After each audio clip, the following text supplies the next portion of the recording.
Thank you for having me. I'm delighted to be here. Fantastic. So we're trying to inspire optimism as far as, the African companies and countries engaging with capital markets. And so we know that 2023 was a really hard year.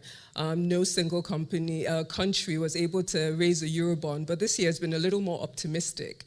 We've seen Ivory Coast, Benin, and I think Kenya most recently. So what do you think is the outlook as far as the risk appetite for investors on the continent? What do you think is the outlook going forward for this year? Very good question.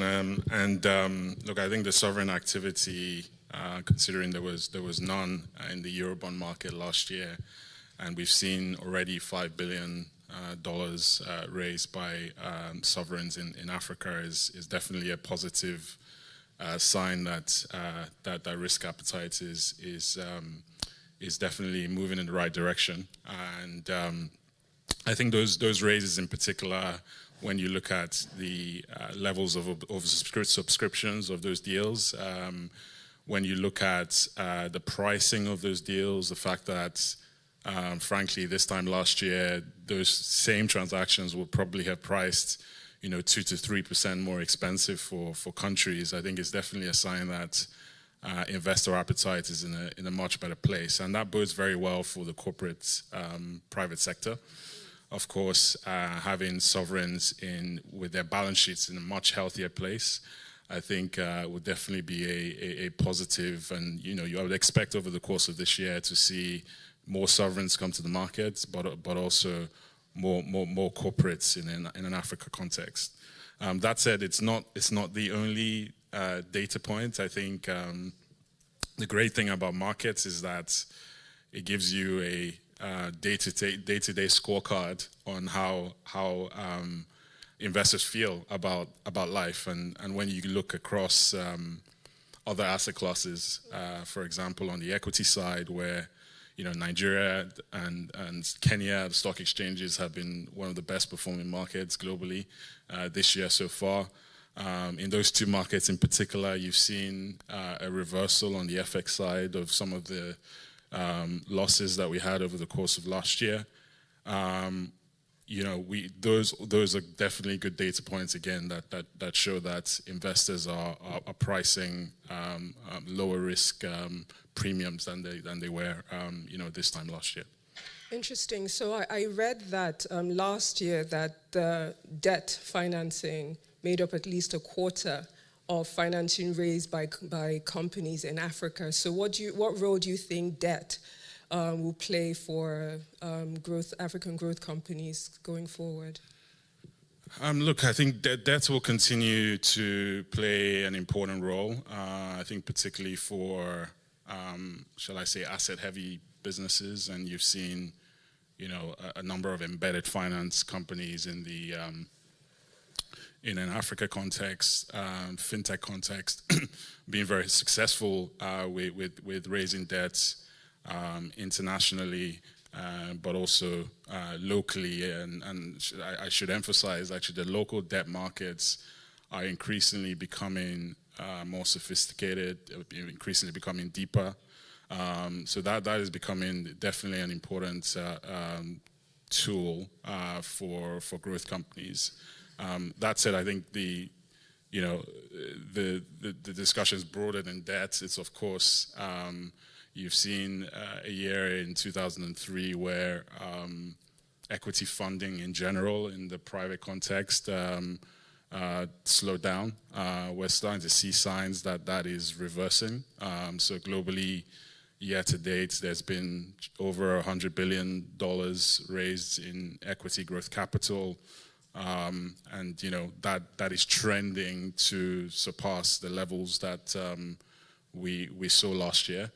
So that definitely bodes well for fintechs and growth companies in Africa, and of course, investors will continue to be very selective and will continue to back companies that are frankly solving real problems and solving big problems, with the right management teams. And I think one recent transaction, which I think was fantastic to see, was the recent funding round from Move, the global mobility fintech, which received some investments from, say, a US company in Uber, and a fantastic, inspiring story of founders that found a real problem, solved that in Africa, and are looking to take that elsewhere.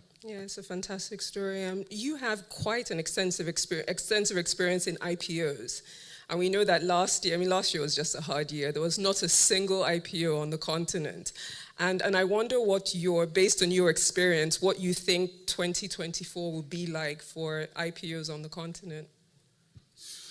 No, very good question. And, I wish I had a crystal ball, but look, I think the question is actually much broader than IPOs.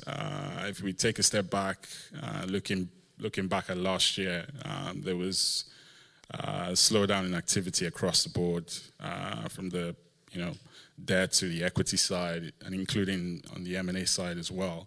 And one of the primary reasons for that, in fact, I think when we were here last year, we talked a lot about the bid-ask spread being very wide between sellers of suppliers of equity or securities and buyers and investors.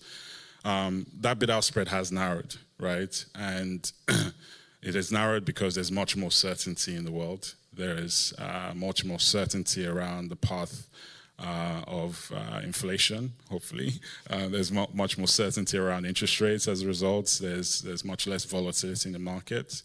And as such, it's no surprise that actually so far this year, we've had close to $15 billion of IPO activity globally in US and Europe. And that's, I think, close to half of the total level of IPO issuance that we saw over the course of last year. And that's just obviously in the first quarter, right? So that is a very positive sign that the IPO markets are open. Not open for everyone, but they're definitely open for high quality companies. And most of the deals that have happened recently have also traded well, which means investors are making money, and that's always a good thing. Coming back to the outlook, I think, or maybe taking a step back again in an Africa context, we've obviously had a number of macro challenges, which have filtered into also the impact on the currencies. And I think a lot of our clients, a lot of private companies, 2023 and to some extent the early part of this year was a year of reset, right? And I think 2024 onwards is more of a year of execution, right? When I talk about reset, I mean resetting your business models to adapt to the current state of the world, right? So structurally higher interest rate environment, right? Could argue structurally higher inflation environment, not as cheap access to capital. Those things are not going away anytime soon. So a lot of clients have been resetting, and I think 2024 is going to be a year of execution. And my hope is that 2025 onwards, we will start to see a more active IPO markets for African issuers.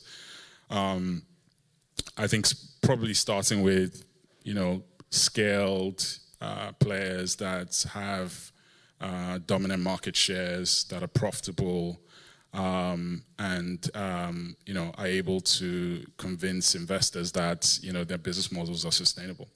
Thank you for that. So very quickly, based again on your experience, a lot of the challenges that companies who are thinking about IPO, one of those challenges is where to list.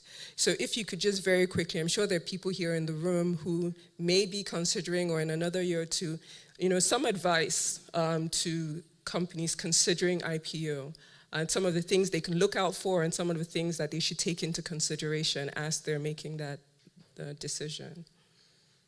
Yeah, sure. It's obviously, I think, one question that is not a one-size-fits-all response. But I think certainly one area that is pretty close to my heart, I would say, is I think the role of the local exchanges on the ground. I think they have a very big role to play in providing a platform for growth companies to in the continents to have a sustainable access to equity capital. I think if you take a step back and you look at some of the challenges that African companies have faced listing internationally, the overriding challenge has been there's a finite pool of international capital on the international equity stock exchanges that have to own African companies. And that is what the local pension funds, the insurance companies, the asset managers, and of course retail can provide for African companies on the local stock exchanges. Now, there would always be a question of capacity, right? Because many of these markets are still in their infancy, growing.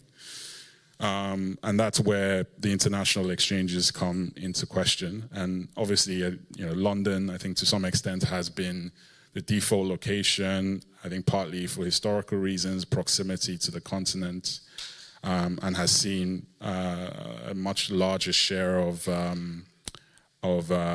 volumes from African companies historically. The US less so, but I think continues to remain relevant consideration given the depth of the market. I think another option is that is merging is the Middle East, and I think we're definitely seeing a number of companies start to explore the Middle East as an alternative option. I think what I would say on the listing location question is that it's not a decision that needs to be made at an early stage in your growth trajectory. It's a decision that at the time when you are starting to think very hard about listing within, call it 12, 24 months, then, that's the right time to start to consult with not just advisors, but with investors as to what might be the right place to list. So hopefully that addresses the question. Yeah, just to wrap up, what are you most optimistic about as African companies and tech companies re-enter the capital market? Look, I'm very, very excited to see how African companies, following the year of reset, do not waste this crisis and come out stronger. Very excited to see that, and that obviously cuts across sovereigns as well, right? I think learning the lessons of the past and coming out with more bespoke solutions, financing solutions. Thank you so much, and thank you everybody. Thanks for having me.